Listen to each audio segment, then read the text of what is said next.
प्यार भरी जय मसीह। आओ जी असी हुण वचन दे विच चलदे और अपने ध्यान के नाल वचन को सुनना है। तुसीं मैं विश्वास करना है कि जिहड़ा भी कोई भैन भरा बड़े ध्यान के नाल वचन को सुनेगा वो बीमार चंगा हो जाएगा, और जिंदगी बदल जाएगी और स्वभाव बदल जाएगा इस वचन के राह यीशु मसीह के नाम में। आमीन हालेलुया। आइए हम चलते हैं पहला यूहन्ना 2:15 संसार नाल मोह ना रखो ना उन्हां वस्तां नाल जो संसार विच हन। हालेलुया। पवित्र वचन तुहाडे नाल गल कर रहा है, कहते संसार के नाल मोह ना रखो, पर असी रखते हैं। पवित्र वचन कह रहे हैं संसार के नाल मोह ना रखो, ना संसार दी अवस्था के नाल।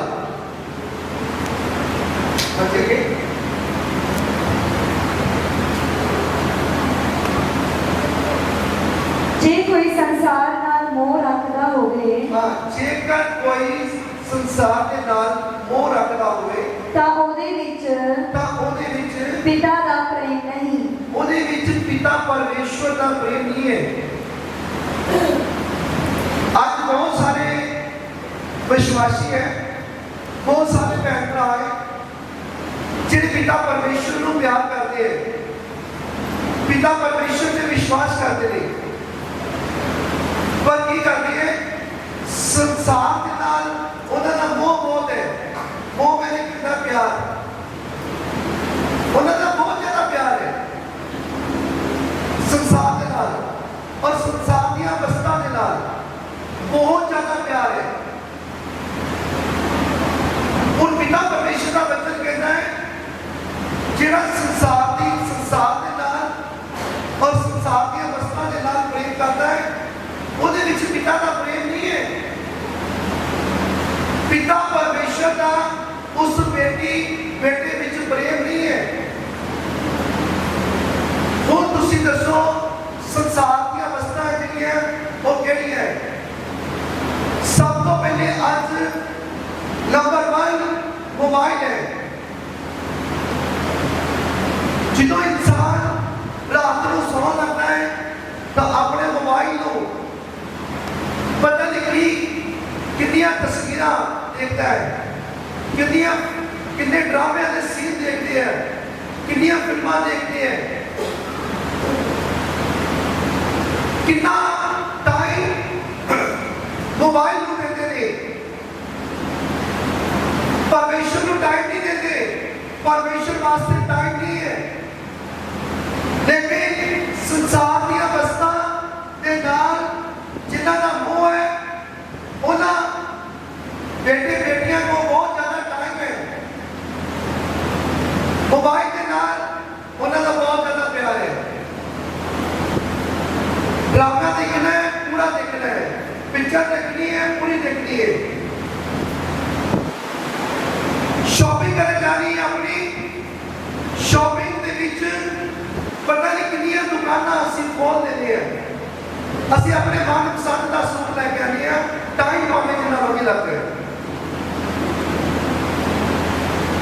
ਅਸੀਂ किसी भैन भरा की मैरिज के जाते हैं तो मैरिज पहले ही पहुंच जाती है पैलेस के जिथे भी फंक्शन रखा है, और फंक्शन पूरा देख के फिर आते हैं भावें सारा दिन लग जाए। मेरे भैनों भरावों असी पिता परमेश्वर ने चुने हुए लोग परमेश्वर ने सानू चुनिया है इस संसार के विचों। असी अलग और तुसी परमेश्वर के वचन के मुताबिक चलना है। परमेश्वर का वचन कहता है 6 दिन राज्य के काम करो और 7वां मैनू दियो। जेड़ा 7वां संडे है ਉਹ ਸਤਵਾਂ ਦਿਨ ਬਰਕਤ ਆਏ। ਪਿਤਾ ਪਰਮੇਸ਼ਰ ਕਹਿੰਦੇ ਮੈਂ ਤੁਹਾਨੂੰ ਬਰਕਤ ਦਿਆਂਗਾ ਉਸ ਦਿਨ। ਪਰ ਅਸੀਂ ਬਰਕਤ ਨੂੰ ਨਹੀਂ ਦੇਖਦੇ। ਅਸੀਂ ਪਿਤਾ ਪਰਮੇਸ਼ਰ ਨੂੰ ਨਹੀਂ ਦੇਖਦੇ, ਉਸਦੇ ਬੱਚਿਆਂ ਨੂੰ ਨਹੀਂ ਦੇਖਦੇ। ਅਸੀਂ ਆਪਣੇ ਭੈਣ ਭਰਾਵਾਂ ਦਾ ਜਿਹੜਾ ਫੰਕਸ਼ਨ ਹੈ ਉਹਨੂੰ ਦੇਖਦੇ ਹਾਂ, ਕਿਤੇ ਭੈਣ ਭਰਾ ਨਾਰਾਜ਼ ਨਾ ਹੋ ਜਾਵੇ। ਇਹਦੇ ਸੰਡੇ ਨੂੰ ਆਪਣੀ ਬੇਟੀ ਦੀ ਮੈਰਿਜ ਰੱਖੀ ਹੈ। ਜੇ ਮੈਂ ਨਾ ਗਈ, ਜੇ ਨਾ ਮੈਂ ਗਿਆ ਤਾਂ ਮੇਰਾ ਰਿਸ਼ਤੇਦਾਰ ਨਾਰਾਜ਼ ਨਾ ਹੋ ਜਾਵੇ, ਮੇਰਾ ਭੈਣ ਭਰਾ ਨਾਰਾਜ਼ ਨਾ ਹੋ ਜਾਵੇ। ਮੇਰੇ ਭੈਣ ਭਰਾਵੋ, ਸਾਨੂੰ ਵਚਨ ਦੇ ਮੁਤਾਬਕ ਚੱਲਣਾ ਚਾਹੀਦਾ ਹੈ। ਵਚਨ ਦੇ ਮੁਤਾਬਕ ਅਸੀਂ ਜੌਬ ਕਰਦੇ ਹਾਂ, ਅਸੀਂ ਧਰਤੀ ਦੇ ਮਾਲਕ ਕੋਲੋਂ ਡਰਦੇ ਹਾਂ।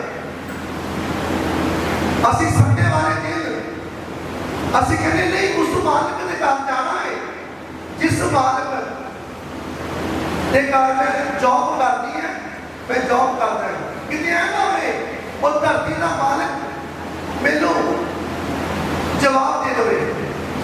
ਪਰ ਮੇਰੇ ਭੈਣ ਭਰਾਵੋ, ਕਦੀ ਤੁਸੀਂ ਧਿਆਨ ਕੀਤਾ ਹੈ ਤੁਸੀਂ ਕੌਣ ਹੋ? ਤੁਸੀਂ ਪਿਤਾ ਪਰਮੇਸ਼ਰ ਦੇ ਧੀਆਂ ਪੁੱਤਰ ਹੋ। ਤੁਹਾਨੂੰ ਪਰਮੇਸ਼ਰ ਨੇ ਜ਼ਿੰਦਗੀ ਬਖਸ਼ੀ ਹੈ। ਐਨੇ ਸਵਾਸ ਹੈ ਤੁਹਾਡੇ ਅੰਦਰ, ਇਹ ਪਿਤਾ ਪਰਮੇਸ਼ਰ ਨੇ ਤੁਹਾਨੂੰ ਦਿੱਤੇ ਨੇ।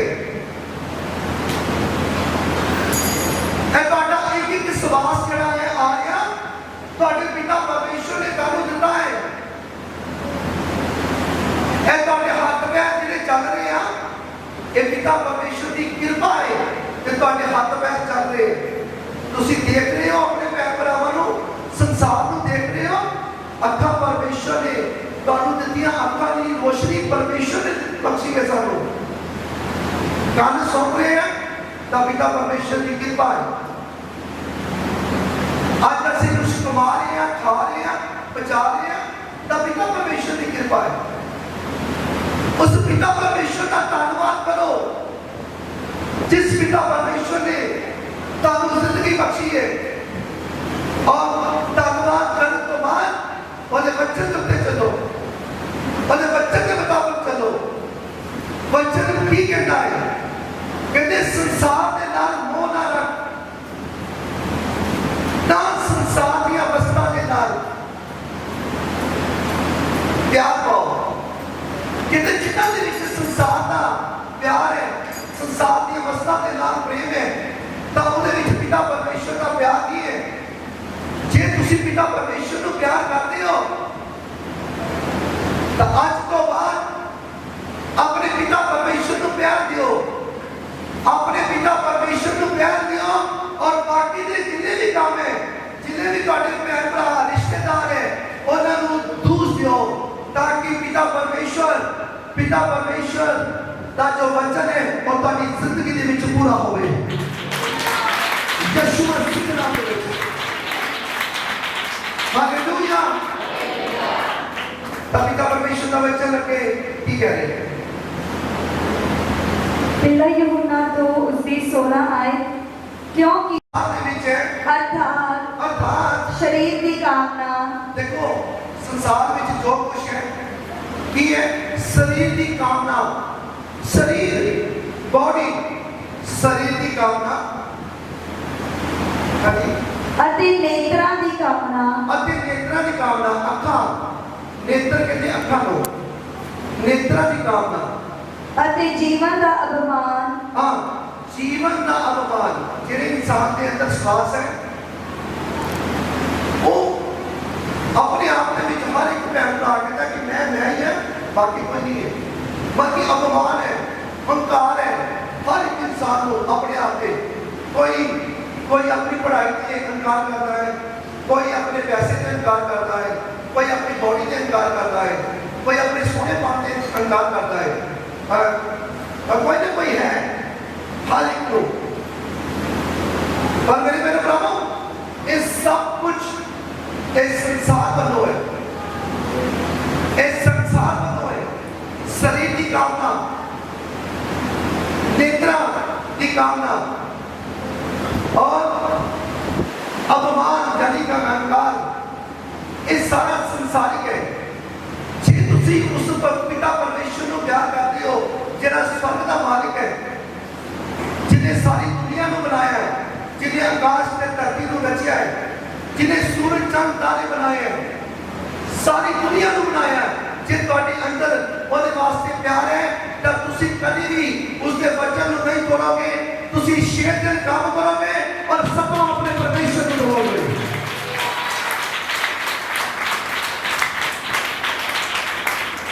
ਤੁਸੀਂ ਆਪਣੇ ਭੈਣ ਭਰਾਵਾਂ ਦੀਆਂ ਰਿਸ਼ਤੇਦਾਰੀਆਂ ਨਹੀਂ ਵੇਖੋਗੇ।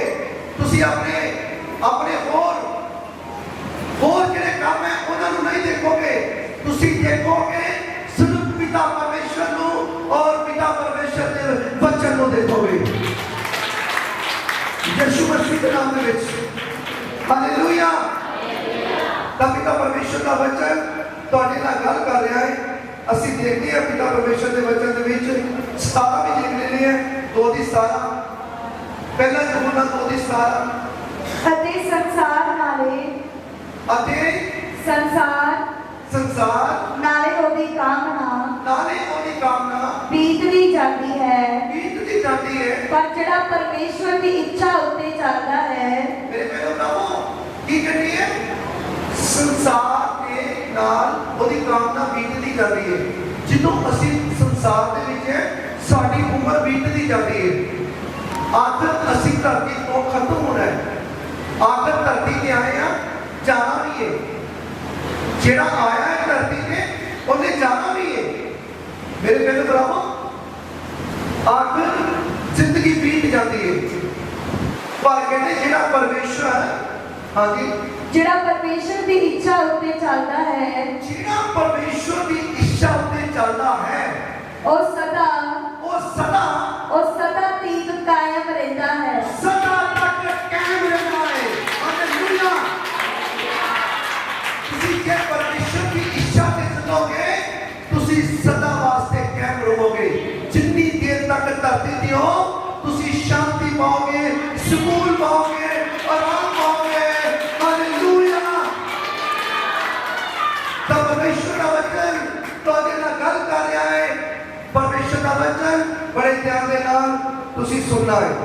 ਅਸੀਂ ਯਾਕੂਬ ਦੀ ਪੱਤਰੀ 4:4 ਦੇਖਾਂਗੇ। ਯਾਕੂਬ ਦੀ ਪੱਤਰੀ ਉਸਦੀ 4:4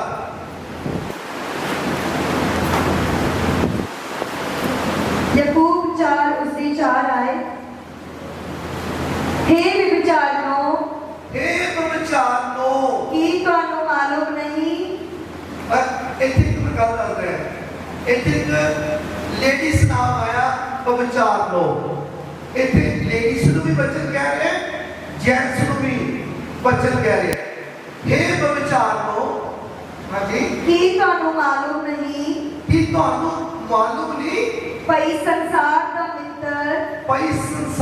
ਮਿੱਤਰ ਚਾਰਾ ਪਰਮੇਸ਼ਰ ਦਾ ਵੈਰ ਹੈ। ਪਰਮੇਸ਼ਰ ਦੇ ਨਾਲ ਵੈਰ ਹੈ। ਪਰਮੇਸ਼ਰ ਦੇ ਨਾਲ ਵੈਰ ਹੈ। ਜਿਹੜਾ ਆਪਣੀ ਮਨਮਰਜ਼ੀ ਦੇ ਨਾਲ, ਜਿਹੜਾ ਭੈਣ ਭਰਾ ਆਪਣੀ ਮਨਮਰਜ਼ੀ ਦੇ ਨਾਲ ਵਿਚਾਰ ਕਰਦਾ ਹੈ, ਕਿਹੜਾ ਵਿਚਾਰ ਕੀ ਹੁੰਦਾ ਹੈ? ਭਈ ਔਰਤ ਆਪਣੇ ਘਰ ਦੇ ਵਿੱਚ ਆਪਣੀ ਹੈ, ਆਪਾਂ ਇੱਕ ਔਰਤ ਆਪਣੇ ਘਰ ਵਿੱਚ ਹੈ ਤੇ ਦੂਸਰੀ ਔਰਤ ਨੂੰ ਅਸੀਂ ਬਾਹਰ ਰੱਖਿਆ ਹੋਇਆ ਹੈ। ਹੁਣ ਅਸੀਂ ਕੋਈ ਵਿਚਾਰ ਕਰਦੇ ਪਏ ਹਾਂ, ਇਹ ਪਾਪ ਆ ਭਾਈ। ਪਰਮੇਸ਼ਰ ਦਾ ਵਚਨ ਕਹਿ ਰਿਹਾ, ਜੇਕਰ ਕੋਈ ਔਰਤ ਜਾਂ ਲੜਕੀ ਆਪਣੇ ਮਾਤਾ ਪਿਤਾ ਦੀ ਮਰਜ਼ੀ ਤੋਂ ਬਿਨਾ ਚੋਰੀ ਛਿਪੇ, ਜੇਕਰ ਕੋਈ ਵਿਚਾਰ ਕਰਦਾ ਹੈ, ਜਾਂ ਔਰਤ ਆਪਣੇ ਪਤੀ ਤੋਂ ਚੋਰੀ ਔਰਤ ਕਿਸੇ ਬਾਹਰ ਮਰਦ ਦੇ ਨਾਲ ਵਿਚਾਰ ਕਰਦੀ ਹੈ, ਤਾਂ ਪਰਮੇਸ਼ਰ ਦਾ ਵਚਨ ਇਹ ਕਹਿੰਦਾ ਕਿ ਤੁਸੀਂ ਪਾਪ ਕਰ ਰਹੇ ਹੋ, ਤੁਸੀਂ ਪਾਪ ਦੇ ਭਾਗੀ ਬਣਦੇ ਪਏ ਹੋ। ਇਸ ਕਰਕੇ ਮੇਰੇ ਭੈਣੋ ਭਰਾਵੋ, ਪਰਮੇਸ਼ਰ ਦਾ ਵਚਨ ਤੁਹਾਡੇ ਨਾਲ ਗੱਲ ਕਰ ਰਿਹਾ ਹੈ। ਦੁਬਾਰਾ ਰਿਪੀਟ ਕਰਨਾ, हे विचारनो, हे विचारनो, की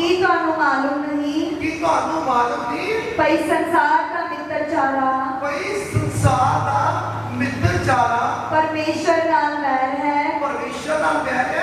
ਫਿਰ ਜੇ ਕੋਈ ਜਿਹੜਾ ਕੋਈ ਗਲਤ ਕੰਮ ਕਰ ਰਿਹਾ ਹੈ ਉਹ ਪਰਮੇਸ਼ਰ ਦੇ ਨਾਲ ਵੈਰ ਰਿਹਾ ਵਾ। ਪਰਮੇਸ਼ਰ ਦਾ ਸਾਹਮਣਾ ਕਰ ਰਿਹਾ ਹੈ। ਉਹ ਜਿਹੜੀ ਬੇਟੀ ਗਲਤ ਪਰਮੇਸ਼ਰ ਦੇ ਹੁਕਮ ਨੂੰ ਤੋੜਦੀ ਪਈ ਹੈ, ਗਲਤ ਜਾ ਰਹੀ ਹੈ, ਬੇਟਾ ਗਲਤ ਜਾ ਰਿਹਾ ਹੈ, ਉਹ ਪਰਮੇਸ਼ਰ ਦੇ ਹੁਕਮ ਨੂੰ ਤੋੜ ਰਿਹਾ ਹੈ। ਹਾਂਜੀ ਅੱਗੇ ਫਿਰ ਜੇ ਕੋਈ ਸੰਸਾਰ ਦਾ ਮਿੱਤਰ ਹੋਣਾ ਚਾਹੁੰਦਾ ਹੈ ਸੋ ਆਪਣੇ ਆਪ ਨੂੰ ਪਰਮੇਸ਼ਰ ਦਾ ਵੈਰੀ ਬਣਾਉਂਦਾ ਹੈ। ਪਰਮੇਸ਼ਰ ਦਾ ਵੈਰੀ ਬਣਾਉਂਦਾ ਹੈ। ਉਹ ਚਾਹੇ ਔਰਤ ਹੈ ਚਾਹੇ ਮਰਦ ਹੈ, ਉਹ ਪਰਮੇਸ਼ਰ ਦੀ ਨਿਗਾਹ ਦੇ ਵਿੱਚ ਉਹ ਪਾਪੀ ਹੈ ਔਰ ਪਰਮੇਸ਼ਰ ਦਾ ਵੈਰੀ ਹੈ। ਇਸ ਕਰਕੇ ਮੇਰੀ ਭੈਣੋ ਭਰਾਵੋ, ਪਰਮੇਸ਼ਰ ਦੇ ਵਚਨ ਨੂੰ ਤੁਸੀਂ ਸੁਣ ਰਹੇ ਹੋ। ਮੈਂ ਵਿਸ਼ਵਾਸ ਕਰਦਾ ਹਾਂ ਤੁਸੀਂ ਇਸ ਵਚਨ ਨੂੰ ਸੁਣ ਕੇ ਵਚਨ ਦੇ ਮੁਤਾਬਕ ਤੁਸੀਂ ਚੱਲੋਗੇ ਯਿਸੂ ਮਸੀਹ ਦੇ ਨਾਮ ਦੇ ਵਿੱਚ।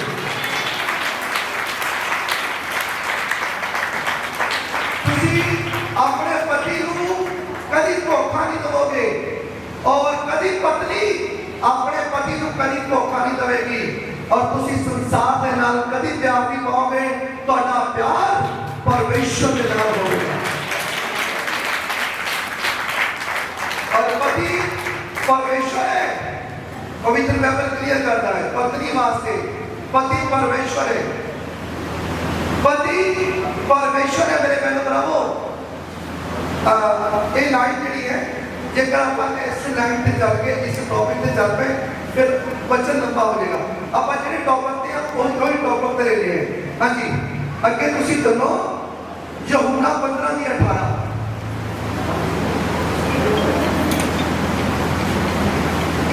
ਯਹੂਨਾ 15 ਦੀ 18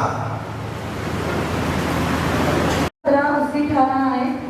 ਜੇ ਜਗਤ ਤੁਹਾਡੇ ਨਾਲ ਵੈਰ ਕਰਦਾ ਹੈ, ਸੁਣੋ ਜੀ, ਜੇਕਰ ਜਗਤ ਤੁਹਾਡੇ ਨਾਲ ਵੈਰ ਕਰਦਾ ਹੈ, ਜਗਤ ਕਿਹੜਾ ਹੈ? ਇਹ ਸਾਰਾ ਸੰਸਾਰ, ਭੈਣ ਭਰਾ ਬਾਹਰ ਅੰਦਰ ਗਲੀ ਮੁਹੱਲੇ ਪਿੰਡ ਸ਼ਹਿਰ ਦੂਰ ਨੇੜੇ ਸਾਰਾ ਜਗਤ ਜਿਹੜਾ, ਰਿਪੀਟ ਕਰੂੰਗਾ, ਜੇ ਜਗਤ ਤੁਹਾਡੇ ਨਾਲ ਵੈਰ ਕਰਦਾ ਹੈ, ਜੇ ਜਗਤ ਤੁਹਾਡੇ ਨਾਲ ਵੈਰ ਕਰਦਾ ਹੈ, ਤੁਸੀਂ ਜਾਣਦੇ ਹੋ ਜੋ ਉਹਨੇ ਤੁਹਾਡੇ ਤੋਂ ਅੱਗੇ ਮੇਰੇ ਨਾਲ ਵੈਰ ਕੀਤਾ ਹੈ। ਹਾਂ, ਪ੍ਰਭੂ ਯਿਸੂ ਮਸੀਹ ਕਹਿੰਦੇ ਆ ਉਹਨੇ ਮੇਰੇ ਨਾਲ ਵੀ ਵੈਰ ਕੀਤਾ ਹੈ। ਹਾਂ, ਪਰਮੇਸ਼ਰ ਕਹਿ ਰਿਹਾ ਹੈ, ਦੁਨੀਆ ਦੇ ਮਾਲਿਕ ਪਰਮੇਸ਼ਰ ਕਹਿੰਦੇ ਤੁਹਾਡੇ ਤੋਂ ਪਹਿਲੇ ਉਹਨੇ ਮੇਰੇ ਨਾਲ ਵੀ ਵੈਰ ਕੀਤਾ ਹੈ ਜਗਤ ਨੇ। ਹਾਂਜੀ, ਜੇ ਤੁਸੀਂ ਜਗਤ ਦੇ ਹੁੰਦੇ ਤਾਂ ਜਗਤ ਆਪਣਿਆਂ ਨਾਲ ਤੇ ਕਰਦਾ। ਤੇ ਵੈਰ ਕੀਤਾ ਪਿਆਰ। ਕਹਿੰਦੇ ਜੇ ਤੁਸੀਂ ਜਗਤ ਦੇ ਹੁੰਦੇ ਤੇ ਜਗਤ ਤੁਹਾਡੇ ਨਾਲ ਤੇ ਕਰਦਾ, ਯਾਨੀ ਕਿ ਪਿਆਰ ਕਰਦਾ। ਹੁਣ ਤੁਸੀਂ ਪ੍ਰਭੂ ਯਿਸੂ ਮਸੀਹ ਦੀ ਹਜ਼ੂਰੀ 'ਚ ਬੈਠੇ ਹੋ। ਪਰਮੇਸ਼ਰ ਨੇ, ਉਸ ਸਵਰਗੀ ਪਰਮੇਸ਼ਰ ਨੇ ਆਪਣੇ ਬੇਟੇ ਪ੍ਰਭੂ ਯਿਸੂ ਮਸੀਹ ਦੇ ਯਾਨੀ ਕਿ ਪਰਮੇਸ਼ਰ ਨੇ ਆਪਣੇ ਬੇਟੇ ਪ੍ਰਭੂ ਯਿਸੂ ਮਸੀਹ ਦੇ ਚਰਨਾਂ ਦੇ ਵਿੱਚ ਹਜ਼ੂਰੀ ਦੇ ਵਿੱਚ ਤੁਹਾਨੂੰ ਲਿਆ ਕੇ ਬਿਠਾ ਲਿੱਤਾ ਹੈ। ਤੁਸੀਂ ਆਪਣੀ ਮਰਜ਼ੀ ਦੇ ਨਾਲ ਨਹੀਂ ਆਏ, ਤੁਹਾਨੂੰ ਪਰਮੇਸ਼ਰ ਪਿਆਰ ਕਰਦੇ ਆ ਔਰ ਤੁਸੀਂ ਪਰਮੇਸ਼ਰ ਦੀ ਮਰਜ਼ੀ ਦੇ ਨਾਲ ਆਏ ਹੋ। ਹਾਲੇਲੂਇਆ। ਹਾਂਜੀ, ਜੇ ਤੁਸੀਂ ਜਗਤ ਦੇ ਹੁੰਦੇ ਤਾਂ ਜਗਤ ਆਪਣਿਆਂ ਨਾਲ ਤੇ ਕਰਦਾ। ਪਰ ਇਸ ਕਰਕੇ ਜੋ ਤੁਸੀਂ ਜਗਤ ਦੇ ਨਹੀਂ ਹੋ, ਪਰ ਮੈਂ ਤੁਹਾਨੂੰ ਜਗਤ ਵਿੱਚੋਂ ਚੁਣ ਲਿਆ ਹੈ। ਤਾਂ ਤੁਸੀਂ ਚੁਣੀ ਹੋਈ ਕੌਮ ਹੋ। ਪਰਮੇਸ਼ਰ ਨੇ ਤੁਹਾਨੂੰ ਚੁਣਿਆ ਹੈ। ਤੁਸੀਂ ਚੁਣੀ ਹੋਈ ਕੌਮ, ਪਰਮੇਸ਼ਰ ਦੇ ਧੀਆਂ ਪੁੱਤਰ ਸਾਰੇ ਭੈਣ ਭਰਾਵਾਂ ਵਿੱਚੋਂ ਤੁਹਾਨੂੰ ਚੁਣ ਲਿਆ ਹੈ। और परमेश्वर ने अपने बेटे प्रभु यीशु मसीह के चरणों में लेके तानू बिठा लिया है। परमेश्वर कि तुसी चुनी हुई कौम हो, तुसी जगत में नहीं हो। देखिए ना बहुत सारे कैमरा है जिदों तुसी उन्होंने पता लग गया कि तुसी कितने जाते हो, तुसी दसते हो असी प्रभु यीशु मसीह के घर दे विच जाते हैं। प्रभु यीशु मसीह के घर दे विच की हो गया तानू? वो तो धर्म बदल जाना। इस तरह कहते हैं पर धर्म नहीं बदलता मेरे प्यारे भरावो, इंसान मुखत दे विच धर्मी बन जाता है। हालेलुया। इंसान का धर्म नहीं बदलता, इंसान मुखत दे विच धर्मी बन जाता है परमेश्वर की निगाह दे विच। ਜਦੋਂ ਤੁਸੀਂ ਪਰਮੇਸ਼ਰ ਦੇ ਧੀਆਂ ਪੁੱਤਰ ਹੋ, ਪਰਮੇਸ਼ਰ ਨੇ ਤੁਹਾਨੂੰ ਪੂਰੀ ਤਰ੍ਹਾਂ ਪਾਕ ਸਾਫ਼ ਕਰਨਾ ਹੈ, ਤੁਹਾਨੂੰ ਚੰਗੀ ਤਰ੍ਹਾਂ ਸਿੱਖਿਆ ਦੇਣੀ ਹੈ। ਜਦੋਂ ਤੁਸੀਂ ਪਰਮੇਸ਼ਰ ਦੀ ਸਿੱਖਿਆ ਤੇ ਚੱਲਦੇ ਹੋ ਤਾਂ ਤੁਸੀਂ ਅੰਦਰੋਂ ਬਾਹਰੋਂ ਚੰਗੀ ਤਰ੍ਹਾਂ ਸਾਫ਼ ਹੋ ਜਾਂਦੇ ਹੋ। ਤੁਹਾਡੀ ਬੁੱਧੀ ਸਾਫ਼ ਹੋ ਜਾਂਦੀ ਹੈ, ਤੁਹਾਡੀ ਸਮਝ, ਤੁਹਾਡਾ ਹਿਰਦਾ, ਤੁਹਾਡਾ ਕੁੱਤਾ ਤੁਸੀਂ ਸਾਫ਼ ਹੋ ਜਾਂਦੇ ਹੋ ਅੰਦਰੋਂ ਬਾਹਰੋਂ। और ਤੁਹਾਡਾ ਸੁਭਾਅ ਬਦਲ ਜਾਂਦਾ ਹੈ, ਤੁਹਾਡਾ ਉੱਠਣਾ ਬੈਠਣਾ ਖਲੋਣਾ ਚੱਲਣਾ ਫਿਰਨਾ ਸਭ ਬਦਲ ਜਾਂਦਾ ਹੈ ਯਿਸੂ ਮਸੀਹ ਦੇ ਨਾਮ ਵਿੱਚ। ਹਾਲੇਲੂਇਆ। ਹਾਂਜੀ पर मैं ਤੁਹਾਨੂੰ ਜਗਤ ਵਿੱਚੋਂ ਚੁਣ ਲਿਆ, ਕਹਿੰਦੇ ਪਰ ਮੈਂ ਤੁਹਾਨੂੰ ਜਗਤ ਵਿੱਚੋਂ ਚੁਣ ਲਿਆ ਹੈ। ਇਸ ਕਰਕੇ ਜਗਤ ਤੁਹਾਡੇ ਨਾਲ ਵੈਰ ਕਰਦਾ ਹੈ। ਇਸ ਕਰਕੇ ਜਗਤ ਤੁਹਾਡੇ ਨਾਲ ਵੈਰ ਕਰਦਾ ਨਹੀਂ। ਤੁਹਾਡੀ ਮਾਸੀ, ਤੁਹਾਡੀ ਮਾਮੀ, ਤੁਹਾਡੀ ਭੂਆ, ਤੁਹਾਡੇ ਰਿਸ਼ਤੇਦਾਰ, ਜੇ ਤੂੰ ਗਈ ਨਾ ਮੇਰੀ ਭੈਣ ਪ੍ਰਭੂ ਯਿਸੂ ਮਸੀਹ ਦੇ ਘਰ, ਮੇਰੀ ਬੇਟੀ ਦੀ ਮੈਰਿਜ ਦੇ ਨਾਲ ਪੜੀ ਨਾ, ਤੇ ਜਿਹੜੀ ਵਿਸ਼ਵਾਸਨ ਹੋਏਗੀ ਨਾ, ਜਿਹੜੀ ਪ੍ਰਭੂ ਯਿਸੂ ਮਸੀਹ ਦੀ ਪਿਆਰੀ ਹੋਏਗੀ, ਪਰਮੇਸ਼ਰ ਨੂੰ ਪਿਆਰ ਕਰਦੀ ਹੋਏਗੀ, ਉਹ ਕਹੇਗੀ ਜਾ ਮੇਰੀ ਭੈਣ ਮੈਂ ਨਹੀਂ ਆਵਾਂਗੀ, ਮੈਂ ਤੇਰੀ ਬੇਟੀ ਦੀ ਮੈਰਿਜ ਛੱਡ ਦਵਾਂਗੀ ਪਰ ਆਪਣੇ ਪਰਮੇਸ਼ਰ ਦਾ ਘਰ ਨਹੀਂ ਛੱਡਾਂਗੀ। ਤਾਂ ਪਿਤਾ ਪਰਮੇਸ਼ਰ ਕਹਿੰਦੇ ਘਬਰਾਓ ਨਾ, ਉਹੀ ਜਿਹੜੀ ਭੈਣ ਹੈ, ਉਹੀ ਤੁਹਾਡੇ ਰਿਸ਼ਤੇਦਾਰ ਹੈ, ਖੁਦ ਇੱਕ ਦਿਨ ਤੁਹਾਡੇ ਕੋਲ ਆਉਣਗੇ ਔਰ ਮਾਫੀ ਮੰਗਣਗੇ। ਹਾਲੇਲੂਇਆ। पिता परमेश्वर का वादा है। और असी लास्ट याद देखेंगे यूहन्ना 3:16। यूहन्ना 3:16। क्योंकि परमेश्वर ने सुनो बड़े ध्यान देना, लास्ट याद है क्योंकि परमेश्वर ने जगत नो अजिहा प्यार कीता जो ओने अपना एक लौता पुत्र बख्श यानी कुर्बान कर दिता ताजो हर एक जो उस उत्ते नीचा करे नाश ना होवे पर सदीपक जीवन पावे। जिंदगी पावे। हालेलुया। जेड़ा प्रभु यीशु मसीह उत्ते नीचा करेगा, विश्वास करेगा और कभी नाश नहीं होगा। वचन कह रहे हैं, मैं नहीं कह रहा, लिखत कह रही है। लिखत कहते जेड़ा प्रभु यीशु मसीह उत्ते नीचा करेगा, विश्वास करेगा, कभी नाश नहीं होगा और संदीपक जिंदगी पावेगा। संदीपक जिंदगी का मतलब सदा की जिंदगी।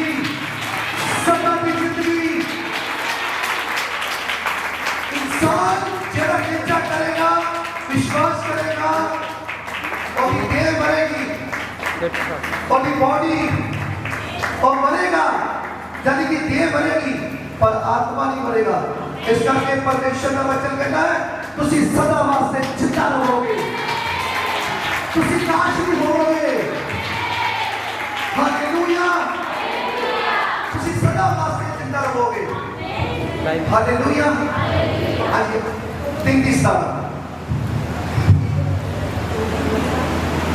यूहन्ना 33 साल परमेश्वर ने पुत्र नु हुन बड़े ध्यान नाल लास्ट याद सुना।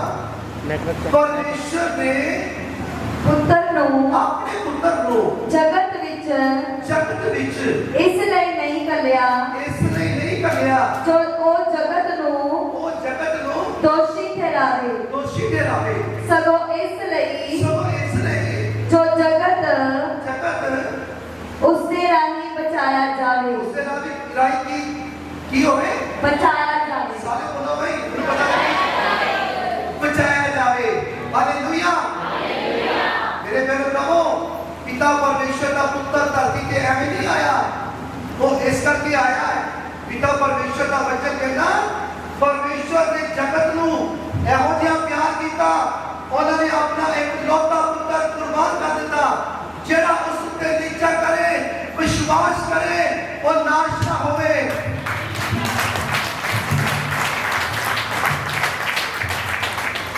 पिता परमेश्वर का वचन कहना है कि पिता परमेश्वर का पुत्र ऐसे नहीं आया वो क्यों आया पिता परमेश्वर के पुत्र इस धरती के वो बचाने वास्ते आया मेरे बहनों भरावो वो अपने लोगों को बचाने वास्ते आया है वो अपने बहन भरावां को बचाने वास्ते आया है संसार सारा परमेश्वर का है ते परमेश्वर सारे संसार को बचाना चाहता है सारे संसार को बचाना चाहता है मेरे प्यारे भरावो परमेश्वर का वचन कहता है जेड़ा प्रभु यीशु मसीह ते नित्या करेगा विश्वास करेगा वो बचाया जाएगा वो बचाया जाएगा जेड़ा प्रभु यीशु मसीह ते नित्या करेगा विश्वास करेगा हालेलुया तो तुसी मेरे प्यारे भरावो परमेश्वर के चरणों च आ चुके हो ओदी हजूरी च आ चुके हो हुण तुसी ਤੁਹਾਡੇ ਧੀਆਂ ਪੁੱਤਰ ਬਚਾਏ ਗਏ ਨੇ ਯਿਸੂ ਮਸੀਹ ਦੇ ਨਾਮ ਦੇ